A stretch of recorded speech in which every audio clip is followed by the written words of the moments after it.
VCV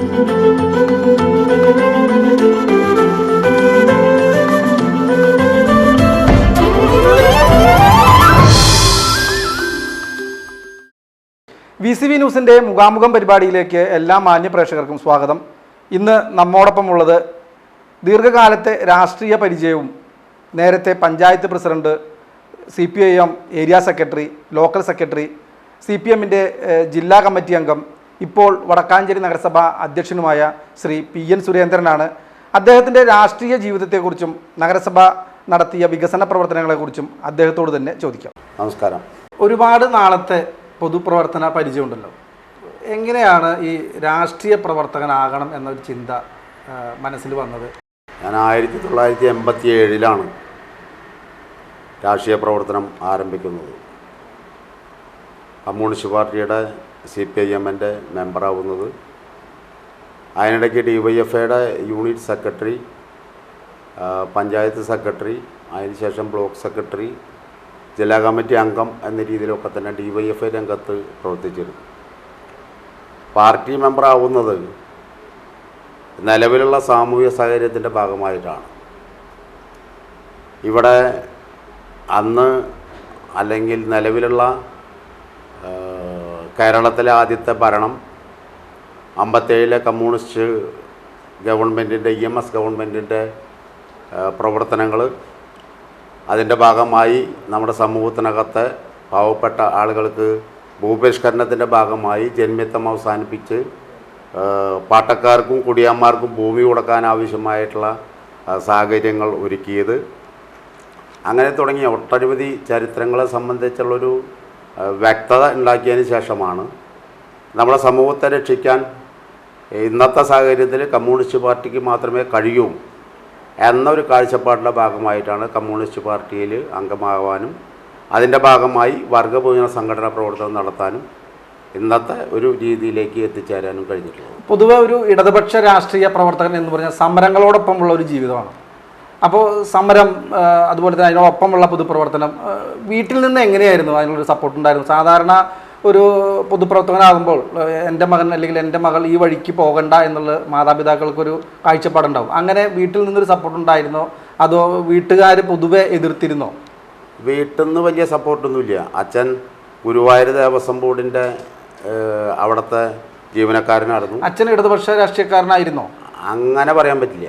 പിന്നെ അതിന് ശേഷം ഞങ്ങളൊക്കെ പാർട്ടിയിൽ വന്നതിന് ശേഷം പാർട്ടിക്ക് വോട്ട് ചെയ്യാനും പാർട്ടിയെ സപ്പോർട്ട് ചെയ്യുന്നൊരു സ്ഥിതിയാണ് ഉണ്ടായിട്ടുള്ളത്. അമ്മ ഒരു കർഷക തൊഴിലാളിയായിരുന്നു. കർഷക തൊഴിലാളി, പാടത്ത് പണിയെടുത്ത് അതിന് ശേഷം അമ്മ വടക്കേക്കാട്ടിലേക്ക്, അകമല വടക്കേക്കാട്ടിലേക്കൊക്കെ തന്നെ വിറകിന് പോയിരുന്നു. ഞങ്ങൾ 3 മക്കൾ, 4 മക്കളുള്ളത്. അപ്പോൾ അവസാനത്തെ ആൾ അനിയത്തിയാണ്. അപ്പോൾ അനിയത്തി വരാറില്ല. ഞങ്ങൾ 3 പേരും വടക്കാഞ്ചേരി ശിവൻ്റെ അമ്പലത്തിൽ നിന്ന് വിറക് മാറ്റി 3 പങ്കാക്കി കൊണ്ടുവരുന്നൊരു സ്ഥിതിയാണ്. വലിയ കഷ്ടപ്പെട്ടിട്ടാണ് ആദ്യ ജീവിതത്തിൻ്റെ തുടക്കം ഉണ്ടായിട്ടുള്ളത്. പിന്നീട് ഞാൻ പാർട്ടിയിൽ വന്നതിന് ശേഷമാണ് കുടുംബമാകെ പാർട്ടിയായി തീരുന്നൊരു സ്ഥിതി ഉണ്ടായിട്ടുള്ളത്. ആദ്യഘട്ടത്തിൽ അങ്ങനത്തെ ഒരു സാഹചര്യം ഉണ്ടായിട്ടില്ല. സപ്പോർട്ട് എന്ന രീതിയിൽ പറയാനൊന്നും ഉണ്ടായിട്ടില്ല. എവിടെ വെച്ചിട്ടാണ് എൻ്റെ വഴി പൊതുപ്രവർത്തനമാണ് അല്ലെങ്കിൽ രാഷ്ട്രീയ പ്രവർത്തകനാണ് എന്നുള്ളൊരു തിരിച്ചറിവുണ്ടായത്? ജീവിതത്തിൻ്റെ ഇടയ്ക്ക് ഒരുപാട് PSC പരീക്ഷകളൊക്കെ എഴുതിയിട്ടുണ്ട്. എനിക്ക് പോലീസ് ടെസ്റ്റ്, റിട്ടേൺ ടെസ്റ്റ് പാസ്സായി, ഫിസിക്കൽ ടെസ്റ്റിൽ തോറ്റു. അന്ന് ജോലി കിട്ടാതെ പോയിട്ടുണ്ട്. പിന്നെ ഒരുപാട് PSC പരീക്ഷകളൊക്കെ തന്നെ എഴുതിയിട്ടുണ്ട്. പിന്നെ 87 മനുഷ്യച്ചങ്ങല, DYFI സംഘടിപ്പിച്ച മനുഷ്യച്ചങ്ങല വളരെ പ്രധാനപ്പെട്ട കേന്ദ്ര അവഗണനയ്ക്കെതിരെ വലിയൊരു സമരം എന്ന രീതിയിൽ ഉയർത്തിക്കാട്ടാനും അതിൻ്റെ ഭാഗമായിട്ട് ഒരുപാട് വർക്കുകൾ സംഘടിപ്പിക്കാനും ഒരുപാട് ആളുകളെ കാണാനും ഒരുപാട് ആളുകളോട് സംസാരിക്കാനൊക്കെ ഇടയായിട്ടുണ്ട്. അതൊരു വലിയൊരു അനുഭവത്തിൻ്റെ ഭാഗമായിട്ട് മാറാൻ വേണ്ടി കഴിഞ്ഞിട്ടുണ്ട്. തുടർന്ന് ഉത്തരവാദിത്തങ്ങളും ചുമതലകളും, പാർട്ടി എന്ന രീതിയിൽ ചുമതലകളും, പാർട്ടിയുടെ ലോക്കൽ കമ്മിറ്റിയുടെ സെക്രട്ടറി ആയിരുന്നു. അപ്പോൾ ലോക്കൽ കമ്മിറ്റി സെക്രട്ടറി എന്ന രീതിയിൽ വേറെ പാർട്ടി സംഘടനാ പ്രവർത്തനത്തിലേക്ക് വേറെ ഒന്നും ചിന്തിക്കാനുള്ള നേരമൊന്നുമില്ല. പ്രയാസങ്ങളും കഷ്ടപ്പാടുകളും ഒക്കെ തന്നെ വീട്ടിൽ ഒരേപോലെ തന്നെ നിൽക്കുമ്പോൾ തന്നെ അതിലൊക്കെ തന്നെ സമരസപ്പെട്ടു പോകുന്നൊരു സ്ഥിതിയാണ് ഉണ്ടായിട്ടുള്ളത്. ഈ ഇത്രയും കാലത്ത് പൊതുപ്രവർത്തന രംഗത്ത് ഇപ്പോൾ എനിക്ക് ഇപ്പോൾ പഞ്ചായത്ത് പ്രസിഡൻ്റ് ഇരിക്കുമ്പോൾ സമയത്ത് എന്നത് ചെയ്യാൻ കഴിഞ്ഞു, ഇന്ന പ്രവൃത്തി ചെയ്യാൻ കഴിഞ്ഞു, അങ്ങനെ വല്ല ഒരു അനുഭവം ഉണ്ടായിട്ടുണ്ടോ? എനിക്ക് സ്വന്തമായിട്ട് പഞ്ചായത്ത് പ്രസിഡൻ്റായിരിക്കുന്ന കാലഘട്ടത്തിലാണ് EMS ഭവന നിർമ്മാണ പദ്ധതി അന്ന് നമുക്ക് ആരംഭിക്കാൻ വേണ്ടി കഴിഞ്ഞിട്ടുള്ളത്. അന്ന് 50,000 രൂപയാണ് EMS ഭവന നിർമ്മാണ പദ്ധതി 2005-10 കാലഘട്ടത്തിലാണ്. അന്ന് ഒരുപാട് ആളുകൾക്ക് വീട് കൊടുക്കാൻ വേണ്ടി കഴിഞ്ഞിട്ടുണ്ട്. ഇന്ന് ലൈഫ് നിർമ്മാണ പദ്ധതിക്ക് 4 ലക്ഷം രൂപയുണ്ട്. അപ്പോൾ ഇപ്പോഴും ഒരുപാട് വീടുകൾ നമുക്ക് കൊടുക്കാൻ വേണ്ടി കഴിഞ്ഞിട്ട്. അപ്പോൾ ഏറ്റവും പാവപ്പെട്ട ആളുകൾക്ക് സ്വന്തമായി അടച്ചുറപ്പുള്ളൊരു വീട് എന്നുള്ളത് ഒരു മനുഷ്യൻ്റെ ജീവിതത്തിലെ ഏറ്റവും വലിയ സ്വപ്നമാണ്. ആ സ്വപ്നം നമ്മുടെ വടക്കാഞ്ചേരി നഗരസഭയ്ക്കകത്ത് ഒരു 90% ആളുകൾക്കും അത് എത്തിച്ചു കൊടുക്കാനും പൂർത്തീകരിച്ചു കൊടുക്കാനും കഴിഞ്ഞു എന്നുള്ളത് നമുക്കൊരു ആത്മവിശ്വാസവും അല്ലെങ്കിൽ ആത്മസംതൃപ്തിയും ഉണ്ടാക്കുന്ന ഏറ്റവും പ്രധാനപ്പെട്ട കാര്യമായിട്ട് ഞാൻ കാണുകയാണ്. ഇപ്പോൾ വടക്കാഞ്ചേരി പഞ്ചായത്തായിരുന്നു 2015 നഗരസഭയായിട്ട് മാറി. ആ സമയത്ത് പറഞ്ഞു കേട്ട ഒരു കാര്യം എന്താണ്, നഗരസഭയ്ക്ക് വേണ്ടത്ര അടിസ്ഥാന സൗകര്യങ്ങളില്ലാതെയാണ് വടക്കാഞ്ചേരി നഗരസഭ ഉണ്ടായത്. നഗരസഭയ്ക്ക് വേണ്ട യാതൊരു സൗകര്യങ്ങളും ഇല്ല എന്നൊരു പുതിയൊരു വിമർശനം ഉണ്ടായിരുന്നു. അതിനൊക്കെ അതിജീവിച്ചുകൊണ്ട് ഇപ്പോൾ കഴിഞ്ഞ കുറച്ച് വർഷങ്ങളായിട്ട് ഇപ്പോൾ 2015 ശേഷം ഇടതുപക്ഷമാണ് വടക്കാഞ്ചേരി നഗരസഭ ഭരിക്കുന്നത്. അതിനിപ്പോൾ ഇത് 2ാമത്തെ ഇടതുപക്ഷ ഭരണസമിതിയാണ്. താങ്കൾ അധികാരത്തിൽ വന്നതിന് ശേഷം ഒട്ടേറെ പുരസ്കാരങ്ങൾ, ഇപ്പോൾ സംസ്ഥാനത്ത് മികച്ച, ഇപ്പോൾ കേരളത്തിൽ ഒരു 87 നഗരസഭകളിൽ ഇത്രയും ചുരുങ്ങിയ കാലത്തിനുള്ളിൽ ഇത്രയും അംഗീകാരങ്ങൾ നേടിയെടുക്കുക എന്ന് പറഞ്ഞാൽ നിസ്സാര കാര്യമില്ല.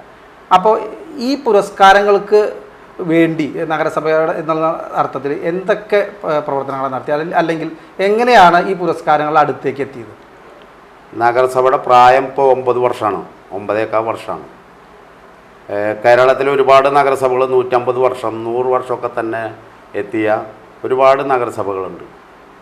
ആ നഗരസഭയുമായി മത്സരിച്ചുകൊണ്ടാണ് വടക്കാഞ്ചേരി നഗരസഭയ്ക്ക് സ്വരാജ് ട്രോഫി 2ാം സ്ഥാനം കഴിഞ്ഞ 3 വർഷമായിട്ട് വടക്കാഞ്ചേരി നഗരസഭയ്ക്ക് ലഭിക്കുകയാണ്. സ്വരാജ് ട്രോഫി എന്ന് പറഞ്ഞാൽ 1ാം സമ്മാനം 50 ലക്ഷമാണ്, 2ാം സമ്മാനം 40 ലക്ഷമാണ്. അപ്പോൾ 3 തവണകളായി കിട്ടുന്ന സംഖ്യ എന്ന് പറഞ്ഞാൽ 1,20 ലക്ഷം രൂപ ഈ സ്വരാജ് ട്രോഫിയുടെ ഭാഗമായിട്ട് നമുക്ക് ലഭിക്കുകയാണ്. അയ്യങ്കാളി തൊഴിലുറപ്പ് പദ്ധതി അത് 3 തവണയായി കേരളത്തിൽ 1ാം സ്ഥാനത്താണ്.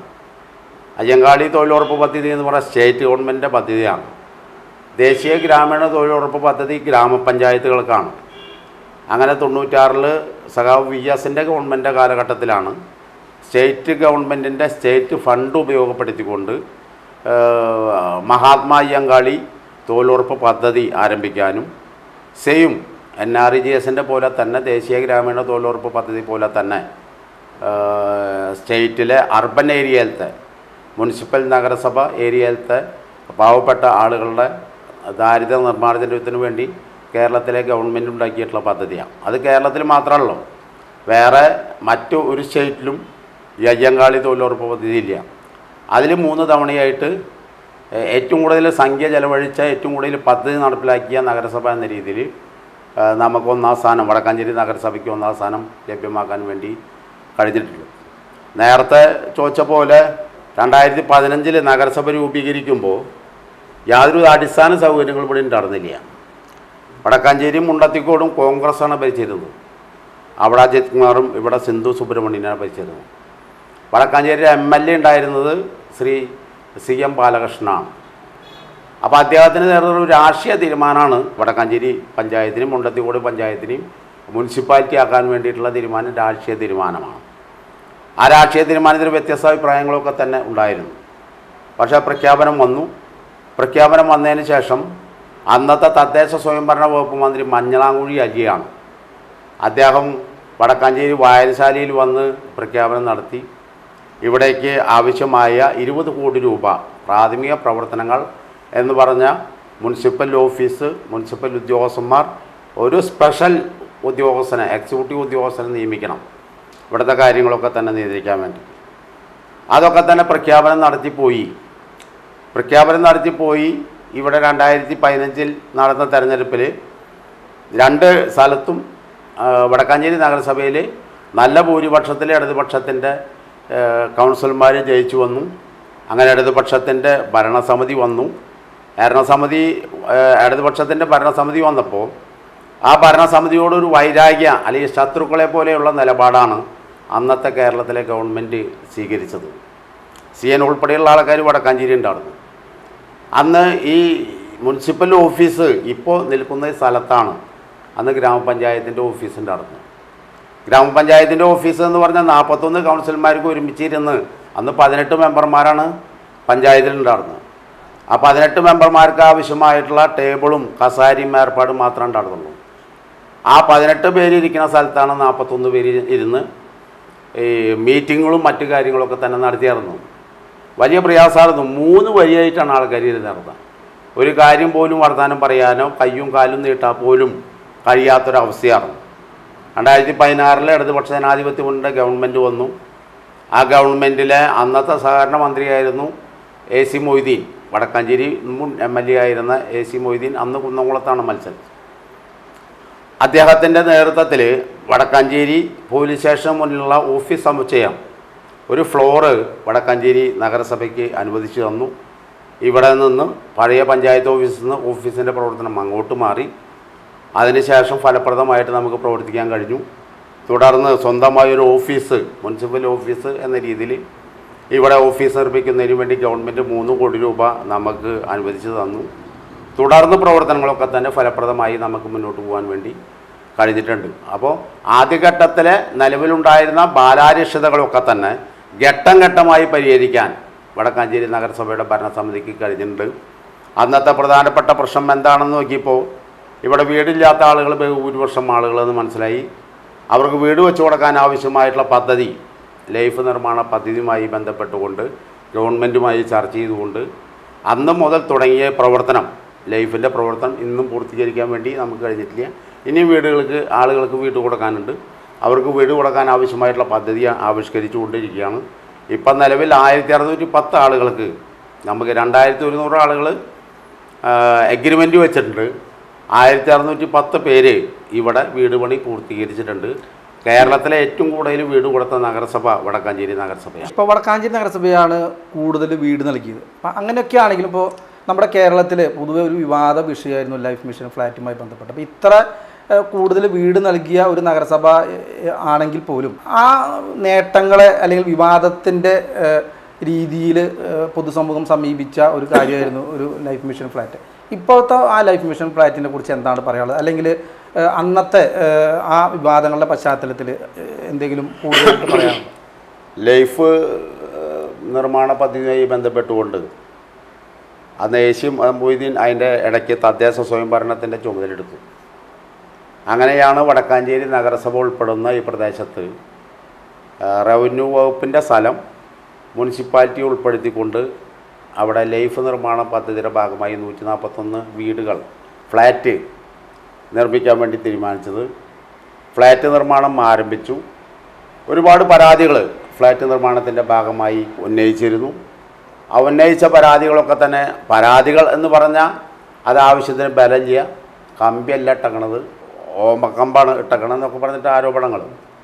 അന്ന് കേരളത്തിലെ പ്രധാനപ്പെട്ട എല്ലാ നേതാക്കന്മാരും, കോൺഗ്രസിൻ്റെ നേതാക്കന്മാരും BJPയുടെ നേതാക്കന്മാരും പരസ്പരം മത്സരിച്ചുകൊണ്ടാണ് അന്നത്തെ MLA അനിൽ അക്കരയുടെ നേതൃത്വത്തിലാണ് ഈ പ്രവർത്തനങ്ങൾ ആരംഭിച്ചത്. അത് സമരപ്രവർത്തനങ്ങൾ, വീടിൻ്റെ പ്രവർത്തനങ്ങളല്ല, എങ്ങനെയെങ്കിലും തടയുക എന്നുള്ളതാണ്. അന്ന് റെഡ് ക്രസൻറ്റ് എന്ന് പറയുന്ന ഒരു സന്നദ്ധ സംഘടനയാണ് ആ വീട് നിർമ്മാണത്തിന് ആവശ്യമായിട്ടുള്ള സംഖ്യ ചെലവഴിക്കുന്നത്. യൂണിടാക് എന്ന് പറയുന്ന ഒരു ബിൽഡേഴ്സാണ് അതിൻ്റെ നിർമ്മാണ പ്രവർത്തനം ഏറ്റെടുത്തിട്ടുള്ളത്. അതിൻ്റെ നിർമ്മാണ പ്രവർത്തനം സുഗമമായി നടക്കുകയാണ്. ആ സുഗമമായി നടക്കുന്ന ഘട്ടത്തിലാണ് അനിൽ അക്കര ഹൈക്കോടതിയിൽ പരാതി കൊടുക്കുന്നത്, CBIക്ക് പരാതി കൊടുക്കുന്നത്. ആ പരാതിയുടെ ഭാഗമായിട്ട് അത് തട്ടി നിൽക്കുകയാണ്. പരാതിയുടെ ഭാഗമായിട്ട് അതിനുശേഷം ED എൻഫോഴ്സ്മെൻറ്റ് ഡയറക്ടറേറ്റ് ഇടപെടുന്നു, CBI ഇടപെടുന്നു. അങ്ങനെയൊക്കെ തന്നെ ഇടപെട്ടുകൊണ്ട് ഏകദേശം 141 പേർക്ക് ലഭ്യമാകേണ്ട ആ ഫ്ലാറ്റ് സമുച്ചയം ഇന്നൊരു പ്രേതാലയമായി കിടക്കുകയാണ്. കഴിഞ്ഞ ദിവസം നിയമസഭയ്ക്കകത്ത് സബ്മിഷനായി നമ്മുടെ പ്രിയപ്പെട്ട MLA ശ്രീ സേവ്യർ ചിറ്റലപ്പള്ളി അത് അവതരിപ്പിച്ചു. അപ്പോൾ നിയമത്തിൻ്റെ പ്രശ്നങ്ങളുണ്ട്, ഹൈക്കോടതിയിൽ കേസുണ്ട്, CBIയുടെ കയ്യിലാണ് അതിൻ്റെ ഫയൽ ഇരിക്കുന്നത്. അപ്പോൾ അത് പരിശോധിച്ച് ആവശ്യമായിട്ടുള്ള നിയമ നടപടിയിലൂടെ അത് പുനഃസ്ഥാപിക്കാം എന്നാണ് MP രാജേഷ് തദ്ദേശ സ്വയംഭരണ വകുപ്പ് മന്ത്രി അന്ന് പറഞ്ഞിട്ടുള്ളത്. എന്തായാലും അത് വീണ്ടും നമുക്ക് പണി ആരംഭിച്ചുകൊണ്ട് കൊടുക്കാൻ കഴിയും എന്ന് തന്നെയാണ് നമുക്ക് തോന്നുന്നത്. ഇപ്പം നേരത്തെ പറഞ്ഞു സ്വരാജ് ട്രോഫിയൊക്കെ ലഭിച്ചു. എങ്ങനെയായിരുന്നു ഈ പദ്ധതി പ്രവർത്തനങ്ങളൊക്കെ ഏകോപനം എങ്ങനെയായിരുന്നു? അല്ലെങ്കിൽ എന്തായിരുന്നു അതിനു വേണ്ടി എന്തെങ്കിലും ഹോംവർക്ക് ചെയ്തിട്ടുണ്ടായിരുന്നോ?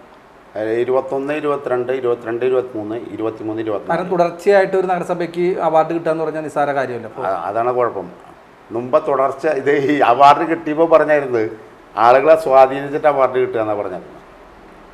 പിന്നെ രണ്ടാമതും കിട്ടിയപ്പോൾ പറഞ്ഞു ഈ നഗരസഭയ്ക്ക് എന്താ അവാർഡ് കിട്ടാനുള്ള ആസ്തി എന്താണ് എന്നൊക്കെയാണ് ചോദിച്ചാറുള്ളത്. ഇത്തവണ മൂന്നാമതും നമുക്ക് ലഭിക്കുകയാണ്. അപ്പോൾ ഈ ലഭിക്കണത് നമ്മുടെ പ്രവർത്തനം മികവിൻ്റെ ഭാഗമായിട്ടാണ്. ഓരോ മേഖലയിലും നമ്മൾ ചെയ്തിട്ടുള്ള പ്രവർത്തനം. അതിൽ ഏറ്റവും പ്രധാനപ്പെട്ടത് ഒന്ന് ഈ ലൈഫ് നിർമ്മാണ പദ്ധതിയുമായി ബന്ധപ്പെട്ടുകൊണ്ടുള്ള പ്രവർത്തനമാണ്.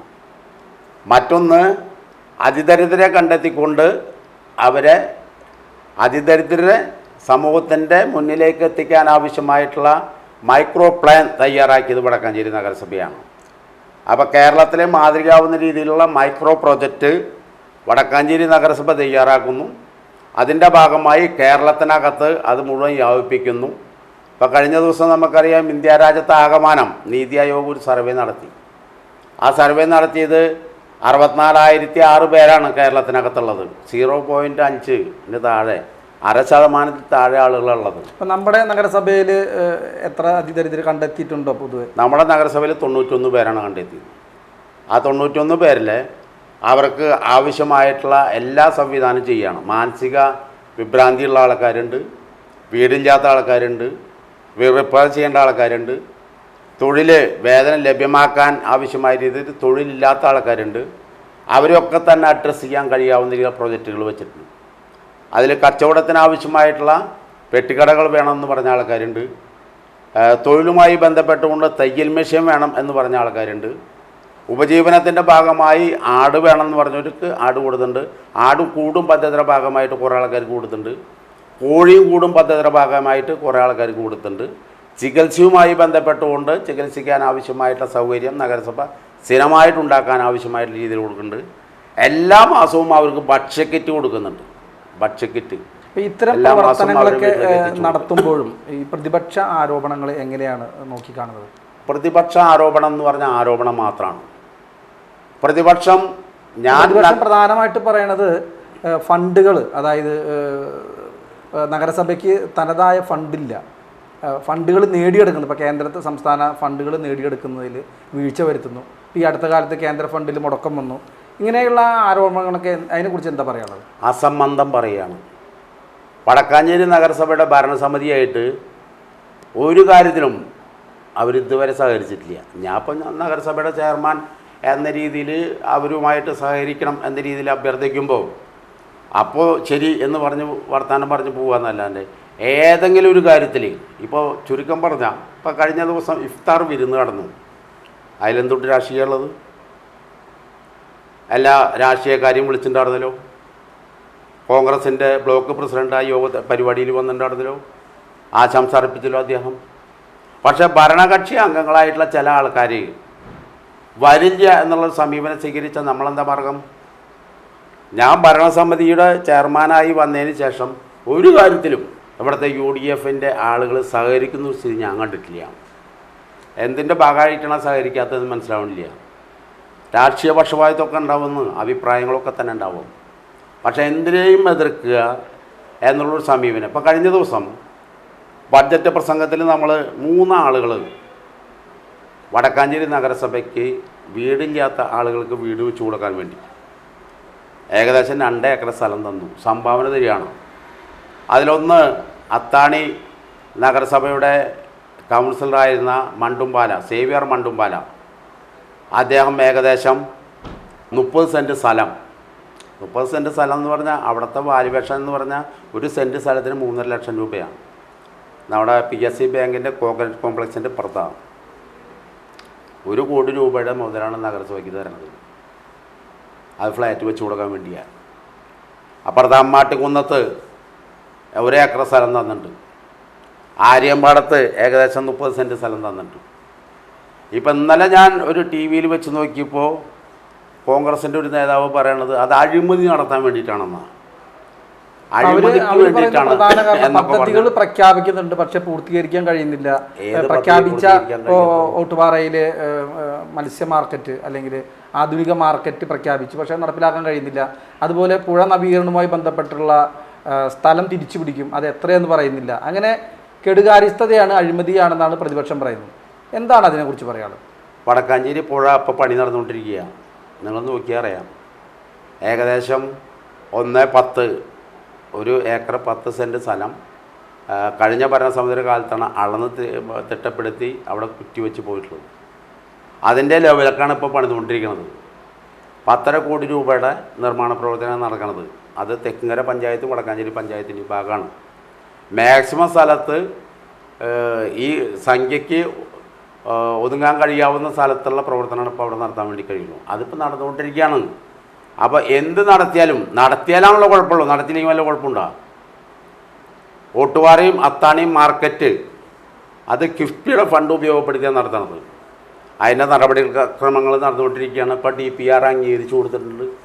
ആ പ്രവർത്തനം നടക്കും. ഇത് എന്ന് പറഞ്ഞാൽ നമ്മുടെ വീട്ടിൽ നിന്നെടുത്ത് കാര്യങ്ങൾ കൈകാര്യം ചെയ്യണ പോലെ ചെയ്യാൻ വേണ്ടി കഴിയില്ലല്ലോ. ഇതിലൊക്കെ തന്നെ ചില സാങ്കേതികത്വങ്ങളും മറ്റുള്ള പ്രശ്നങ്ങളും ഉണ്ടല്ലോ. അതനുസരിച്ച് കാര്യങ്ങൾ നടക്കും. അത് നടത്തണം എന്ന് തന്നെയാണ് നമ്മൾ ആലോചിച്ചിട്ടുള്ളത്. ഇപ്പോൾ വടക്കാഞ്ചേരി നഗരസഭയിൽ ഇപ്പോൾ CFC grant, central finance grant, ഇപ്പോൾ 4,60,00,000 രൂപ നമുക്ക് കിട്ടി. മുമ്പ് ഇവർ പറഞ്ഞായിരുന്നു നമ്മളത് കണക്ക് കൊടുക്കാൻ ചെയ്യാമെന്നാണ്. ഒരു കണക്കും കൊടുത്തിട്ടില്ല. അന്നത്തെ കണക്ക് തന്നെയാണല്ലോ. ഇപ്പം എങ്ങനെ കിട്ടിയേ? കഴിഞ്ഞ ഭരണസമിതി യോഗത്തിൽ ചോദിച്ചു 4,60,00,000 രൂപ കിട്ടിയിട്ടുണ്ട് കേട്ടോ. എവിടെ വേറെ എന്തെങ്കിലും പണിയെടുത്തിട്ടുണ്ടോന്നാണ്. അപ്പോൾ ആക്ഷേപങ്ങൾ പറഞ്ഞ് ആളുകളെ തെറ്റിദ്ധരിപ്പിക്കാൻ കഴിയാവുന്ന രീതിയിലുള്ള സംവിധാനങ്ങൾ ഉണ്ടാക്കുക. അതിനിപ്പോൾ കൂടുതൽ ആൾക്കാരുടെ ആവശ്യമൊന്നുമില്ല. നമുക്ക് പ്രാദേശിക ചാനലുകൾ ഒരുപാടുണ്ട് എന്നുള്ളതുകൊണ്ട് ചാനലുകാരെ വെച്ച് കാച്ചുക. കൂടുതൽ സമരത്തിൻ്റെ ആവശ്യമില്ലല്ലോ. സംഘടനാ പ്രവർത്തനം നടത്തിയ ആളുകളെ സംഘടിപ്പിക്കേണ്ട കാര്യമില്ല. ജനങ്ങളിത് കണ്ടോളും. അപ്പോൾ ആളുകളെ തെറ്റിദ്ധരിപ്പിക്കാൻ കഴിയാവുന്ന രീതിയിലുള്ള സാധ്യതകൾ ഉണ്ടാക്കുക.